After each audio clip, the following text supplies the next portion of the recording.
సుమన్ టీవీలో మీ business promotions కోసం ఈ కింది నెంబర్ను సంప్రదించగలరు.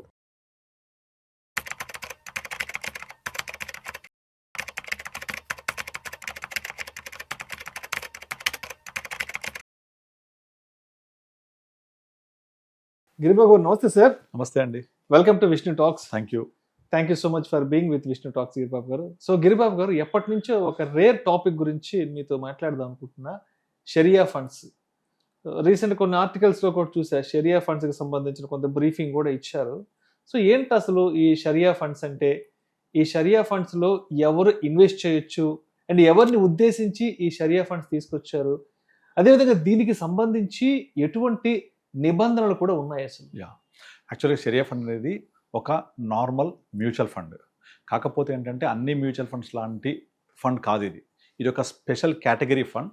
ఇది దేనికోసం ఉద్దేశించింది అంటే, ఇప్పుడు ముస్లిమ్స్ ఉంటారు కదా, వాళ్ళ ఖురాన్ ప్రకారంగా షరియా రూల్ ఆర్ షరియా లా అని ఒకటి ఉంటుంది. ఈ లా ఏం చెప్తుంది అంటే, మనము ఇన్వెస్ట్మెంట్ చేసేప్పుడు హరామ్ ఫండ్స్లో చేయకూడదు, హరామ్ స్టాక్స్లో, హలాల్ స్టాక్స్లో చేయాలి. అండ్ సిన్ స్టాక్స్లో చేయకూడదు, ఓన్లీ హలాల్ స్టాక్స్ చేయాలి. అవి ఏంటి అంటే, ఆ కంపెనీ వడ్డీ వ్యాపారం చేయకూడదు, బీవరేజెస్ అమ్మకూడదు, సిగరెట్ అమ్మకూడదు, ఎంటర్టైన్మెంట్ రిలేటెడ్ కంపెనీస్ ఉండకూడదు, తర్వాత మనీ లెండింగ్ చేయకూడదు. ఇలాంటి షరియా రూల్కి విరుద్ధంగా ఉండే కార్యక్రమాలు చేసే ఏ కంపెనీస్లో ఇన్వెస్ట్ చేయకూడదు. ఈ ఫండ్స్కి షరియా సర్టిఫికేట్ కూడా ఉండాలి. అంటే ఈ ఫండ్ మేనేజరు మేము ఇక్కడ చేస్తాము, ఈ ఫండ్స్ చేస్తామని చెప్పేసి వాళ్ళు క్లియర్గా సర్టిఫికేట్ తీసుకొని సర్టిఫికేట్ అటాచ్ చేసి ఆ స్టాక్స్ ఇన్వెస్ట్ చేస్తారనమాట. ఇది కేవలం ప్యూర్గా ముస్లిం ఇన్వెస్టర్స్ ఎవరైనా ఇందులో చేసుకోవచ్చు కళ్ళు మూసుకొని. అయితే ఇది మనం హిందూస్ చేద్దంటే చేయొచ్చు, హిందూస్ చేసుకోవచ్చు, ప్రాబ్లం లేదు. మంచి ఫండ్స్ మంచి రిటర్న్ జనరేట్ చేస్తాయి. కానీ ముఖ్యంగా ఇది ఒక ముస్లిం అనేవాళ్ళు ఇందులోనే చేస్తారు. వాళ్ళు జనరల్గా ఇది కాకుండా వేరే ఫండ్స్ ఇన్వెస్ట్ చేస్తే, వేరే ఏ ఫండ్లో చూసుకున్న ఒక బ్యాంకింగ్ స్టాక్ ఉందనుకోండి, అది వాళ్ళ రూల్ ప్రకారంగా చేయకూడదు. కనుక అది రూల్ వ్యతిరేకించడం వడ్డీ వ్యాపారం చేస్తారు కాబట్టి బ్యాంకింగ్ స్టాక్స్ చేయకూడదు. ఎగ్జాంపుల్ చెప్తున్నాను. అలాగే బీవరేజెస్ చేయకూడదు, అలాగే మనీ లెండింగ్ లాంటి స్టాక్స్ చేయకూడదు, అలాగే మనకు ఏవైతే ఈ సినిమా ఇండస్ట్రీ ఎంటర్టైన్మెంట్ అవి చేయకూడదు. అలాంటి స్టాక్స్ అవాయిడ్ చేయాలి అంటే మనకు చాయిస్ ఉండదు. బట్ ఈ పర్టికులర్ షరియా ఫండ్ ఏదైతే ఉంటుందో వీటిని ఎథికల్ ఫండ్స్ అంటారు. ఎథికల్ ఫండ్స్, ఈ ఎథికల్ ఫండ్ ఆ పేరులోనే ఉంది. ఈ ఎథికల్ ఫండ్ అనేవి ఏదైతే పేరు ఉంటుందో వాళ్ళు పక్కాగా షరియా రూల్ ఫాలో అవుతారు కాబట్టి ముస్లిమ్స్ వాటిలలోనే ఇన్వెస్ట్ చేస్తారు. సో వాళ్లకు కావాల్సిన రూల్ ప్రకారంగా చేసినట్టుగా ఉంటుంది. అది హిందూస్ చేద్దంటే హిందూస్ కూడా చేయొచ్చు, కానీ మనకు ఆ రెస్ట్రిక్షన్ లేదు కాబట్టి ఎక్కడైనా ఒకటి చేస్తామో అలాగే ఒక ఫండ్ కూడా ఇది.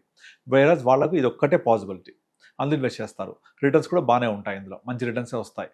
అండ్ రీసెంట్గా ఒక 2 కొత్త ఫండ్ హౌసెస్ కూడా ఇవి లాంచ్ చేశాయి. ఇంతకుముందు మనకు 2 ఉండే fund houses, Tata ethical fund, taurus ethical fund. ఇప్పుడు ఇంకొక 2 యాడ్ అయినాయి, quantum ethical fund, the wealth company ethical fund. టోటల్గా 4 ఫండ్స్ ఉన్నాయి ఈ కేటగిరీలో. ఈ 4 ఫండ్స్ టాటా టారస్ ఎప్పటి నుంచో ఉన్నాయి, ఓల్డెస్ట్ ఫండ్స్. ఈ 2 ఉండేవి. రీసెంట్గా లాస్ట్ 6 monthsలోనే ఈ 2 యాడ్ అయినాయి, quantum and the wealth company. ఈ 4 చేసుకోవచ్చు. ఇది నార్మల్గా అన్ని మ్యూచువల్ ఫండ్స్కి ఉండే రూల్స్ లాగే ఉంటాయి. ఏది ఇన్వెస్ట్మెంట్ లైక్ ఎంత చేయొచ్చు, సిప్ చేయొచ్చా చేయకూడదు, ఇవన్నీ సేమే ఉంటాయి. కానీ ఫండ్ మేనేజర్ ఏ స్టాక్స్ కొనాలి అనే దానికి రెస్ట్రిక్షన్స్ ఉంటాయి కాబట్టి వాళ్ళు హలాల్ ఫండ్స్లోనే హలాల్ స్టాక్స్ ఇన్వెస్ట్ చేస్తారు. అంటే వీటిని ఏమంటారంటే ఎథికల్ ఫండ్స్ అంటారు. అందుకే వీటిని they follow the sharia rules. So Giribabu గారు, ఇప్పుడు ఈ షరియా ఫండ్స్ కి ఇండియాలో టాక్సేషన్ ప్రాసెస్ ఎలా ఉంటుంది?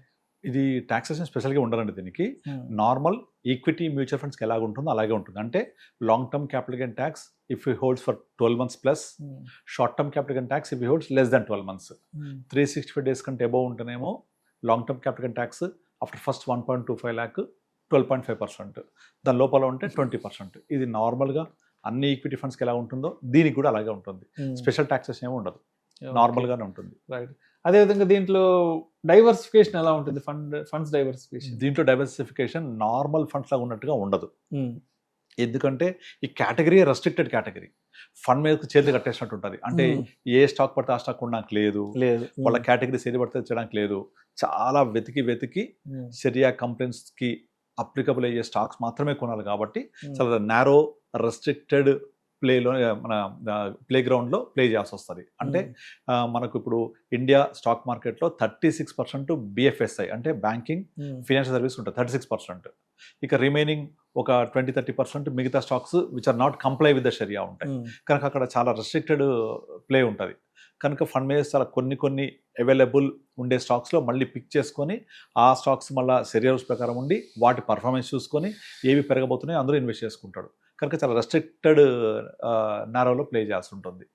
బట్ ఏంటంటే ఇప్పటి వరకు అయితే మనకు జనరేట్ చేసిన ఫండ్స్ అని కూడా మంచి రిటర్న్స్ జనరేట్ చేశాయి. ఎందుకంటే చాలా స్పెసిఫిక్గా ఉంటారు వాళ్ళు, చాలా పిన్ పాయింటెడ్గా ఉంటారు కాబట్టి అవి మంచిగానే పర్ఫామ్ చేస్తున్నాయి ఇప్పటిదాకా అయితే. బట్ హవెవర్ అంత నార్మల్ ఈక్విటీ మ్యూచువల్ ఫండ్ లాగా వెల్ డైవర్సిఫైడ్ కావు ఇవి.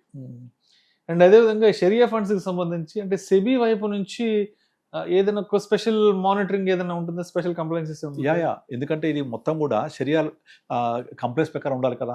సో ఫండ్ మేనేజర్ ఆ విధంగా చేస్తుండే అనేది సెబీ నుంచి కూడా మానిటరింగ్ ఉంటుంది. సో ఆ విధంగా it is completely under the monetary of SEBI guide lines as per sharia rules ప్రకారంగా. సో అందుకనే వీటిని ఎథికల్ ఫండ్స్ అంటారు. ఫండ్ మేనేజర్స్ కూడా పక్కాగా రూల్స్ ఫాలో అవుతారు and with compare to the SEBI regulations. Thank you sir, thank you so much. Thank you అండి. షరియా ఫండ్స్కి సంబంధించి మన సుమన్ టీవీ ఆడియన్స్కి చాలా సింప్లిఫైగా చెప్పి వాళ్ళకి ఒక మంచి నాలెడ్జ్ అయితే షేర్ చేయగలిగా. Thank you so much sir. Thank you అండి.